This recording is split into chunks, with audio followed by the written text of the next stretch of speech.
Amis du jour, bonjour. Donc nous voici pour la suite du cours de cinquième sur les climats. On avait terminé la dernière vidéo sur ce document où on voyait qu'on avait une plus importante quantité d'énergie du soleil qui arrivait au niveau de l'équateur et qu'on avait du coup une forte chaleur au niveau de l'équateur et que c'était de plus en plus froid quand on allait vers les pôles.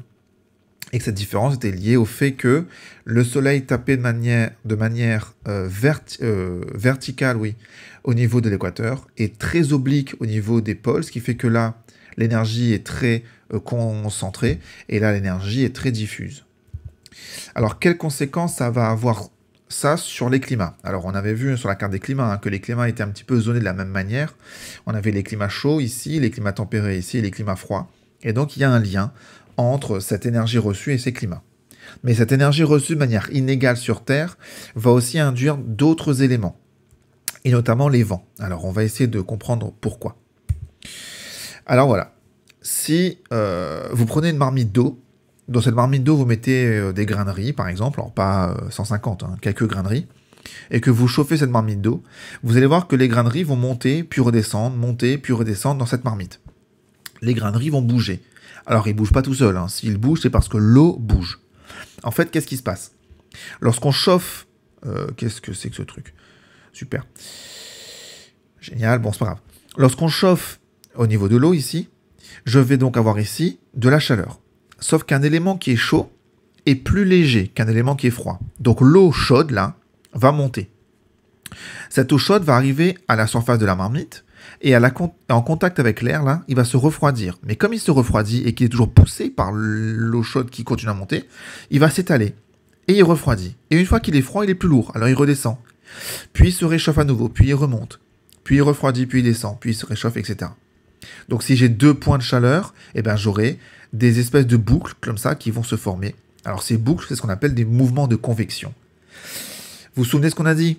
La Terre est chauffée de manière très inégale, c'est-à-dire que ce type de mouvement de convection, eh ben, on va aussi l'observer au niveau du globe.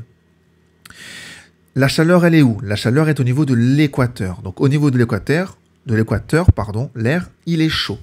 Que fait l'air chaud? Il est plus léger, donc il va monter. Alors, imaginons que là, je suis au niveau de l'équateur. Alors je sais, c'est pas forcément le plus simple. Bon, imaginez que l'équateur, c'est ici.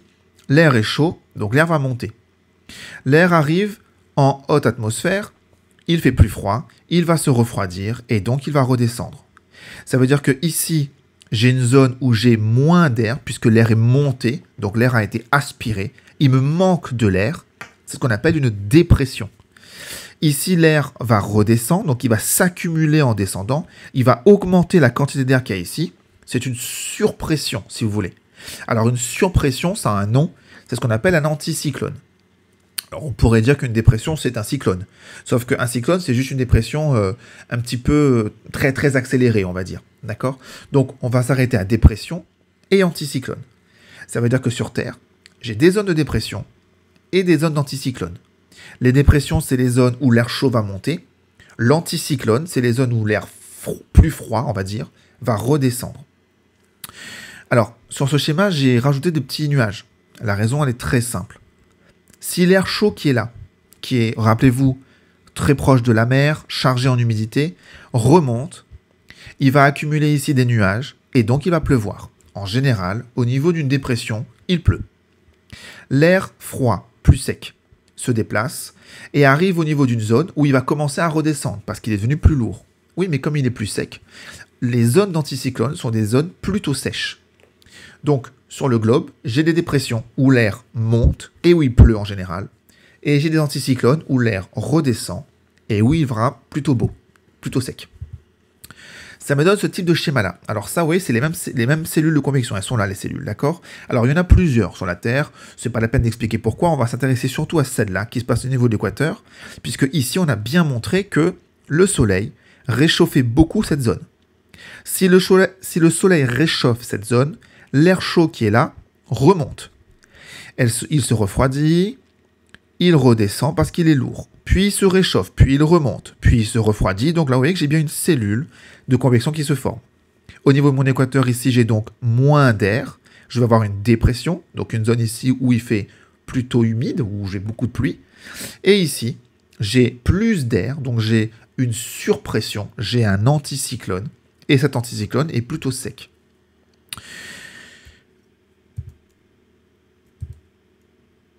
Alors, il y a deux termes qu'on a vus. On avait vu climatologie. Alors, météorologie, on n'en a pas parlé, mais je vous donne quand même la définition, puisque ces deux mots qu'on confond souvent, alors, ils sont très proches, hein, je vous l'accorde, mais c'est juste la zone étudiée qui change. Donc, la météorologie d'ailleurs, c'est mieux, est l'étude du temps qu'il fait sur une petite zone du globe. D'accord ? On va essayer de prévoir le temps qu'il va faire, et on étudie le temps qu'il fait sur une toute petite zone. La climatologie, c'est différent. On va étudier des zones très larges. Donc, c'est l'étude de phénomènes météorologiques sur une grande étendue du globe. Nous avons trois zones climatiques, zone polaire, zone chaude et zone tempérée. C'est ce qu'on a vu au tout début. Ensuite, on peut écrire aussi que l'énergie du Soleil arrive de manière inégale sur Terre. C'est ce qu'on a vu donc en première partie. Nous avons beaucoup d'énergie au niveau de l'équateur et peu au niveau des pôles. Les vents permettent le transfert de cette énergie. Nous avons donc des déplacements de masse d'air de l'équateur au pôle. Donc c'est ce qu'on a dit ici. Les déplacements de masse d'air, pourquoi ? Parce que l'air étant chaud, il va monter et il va se déplacer pour aller vers là-bas. Et puis il va se réchauffer, puis il va se déplacer. Mais lorsque je fais ça, forcément, je vais répartir la chaleur. Je vais amener un petit peu de chaleur avec moi. Je vais étendre la zone réchauffée. D'accord ? Alors, il y a quelque chose dont on n'a pas parlé encore pour l'instant. C'est ces grosses flèches rouges là qui sont là. Alors ces flèches rouges, elles portent un nom, c'est des vents aussi. Et ces vents portent un nom, ce qu'on appelle les alizés.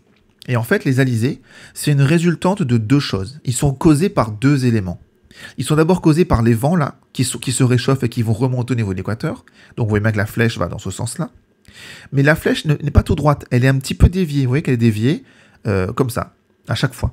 Pourquoi est-ce qu'elle est déviée ? Eh bien, elle est déviée parce que la Terre tourne sur elle-même. Et lorsque la Terre tourne, donc la Terre tourne dans cette direction-là, donc elle tourne par là-bas.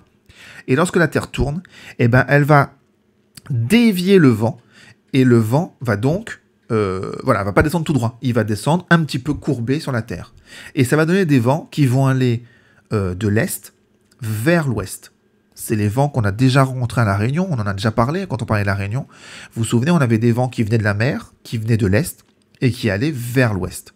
Et bien ces vents, les alizés, ils ne sont pas qu'à La Réunion, ils se trouvent sur tout le contour du globe et au niveau de l'équateur. Donc on peut écrire donc, que ces masses d'air vont produire des zones de dépression, les cyclones, et des zones de surpression, les anticyclones, à la surface du globe. Ces mouvements de masse d'air et la rotation de la Terre vont induire des vents qui vont aller vers l'ouest au niveau de l'équateur. Ces vents sont appelés alizés. On va finir sur ce schéma que vous devrez recopier, donc vous allez refaire ce schéma. Alors normalement en classe je fais un schéma un petit peu différent, mais bon là, voilà, je peux pas, j'ai pas annoté le schéma, j'ai pas mon stylet, peu importe. Donc vous refaites exactement celui-là, il est tout à fait juste, il n'y a aucun problème. Dépression, anticyclone, voilà, il est tout à fait juste, il n'y a aucun souci. Rajoutez juste que là j'ai l'équateur. Comme ça, vous savez, vous avez une idée que là j'ai l'équateur, et là c'est un des tropiques, d'accord ? Voilà, ça permet de situer ça au niveau du globe. Donc je revois ce document rapidement. Hein. Au niveau de l'équateur, ça chauffe, ça monte, il pleut, ça se refroidit, c'est plus froid, c'est plus lourd, ça descend. Comme c'est sec, il ne pleut pas, d'accord ? Dépression, pluie, anticyclone, sec. C'est tout ce qu'il faut retenir. On va arrêter là cette vidéo, et on reprendra cette leçon dans une prochaine vidéo où là on parlera plus particulièrement des cyclones et on va étudier une zone en particulier, donc au niveau de la Réunion. Voilà, bon travail à vous.